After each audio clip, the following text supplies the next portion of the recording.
Good morning guys, kumusta po uli kayo? Andito po tayo sa aming taniman.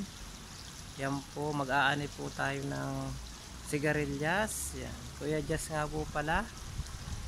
Yan po, may kasabihan tayo. Basta sa buhay, masipag at matyaga lang tayo. Everything is possible.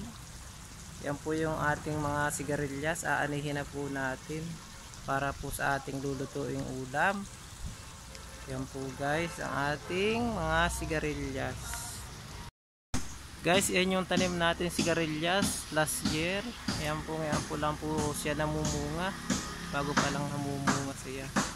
Yan po, ang dami po hanggang sa taas. Aanihin na po natin yung malalaki. Ayan po, ang dami pong bunga. Gumapang na po siya sa taas ng puno ng mangga. Ayan po, naglawit po yung mga bunga niya.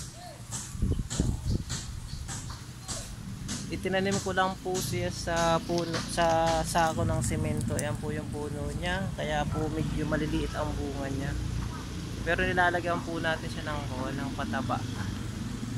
Ngayon po pala yung season ng ating sigarilyas, kaya ngayon lang siya nagbubungahan, nagbubulaklakan.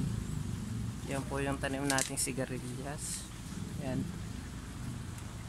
Ang dami pong bunga niya. Ayan. Hapit po palang magbunga ang sigarilyas. Dalawang puno lang po yung tanim ko dito. Yan po yung isa, saka ito po yung pangalawa. Hindi po natin pa siya nalalagyan ng pataba ng dumi ng rabbit. Yan po, ang dami po niyang bunga. Nakakatuwa pong tingnan.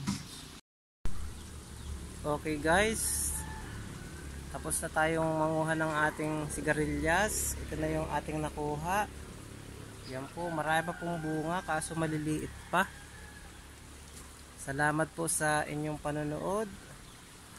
Sana po huwag niyong kalimutang i-like at i-follow ang aking Facebook page. Salamat po.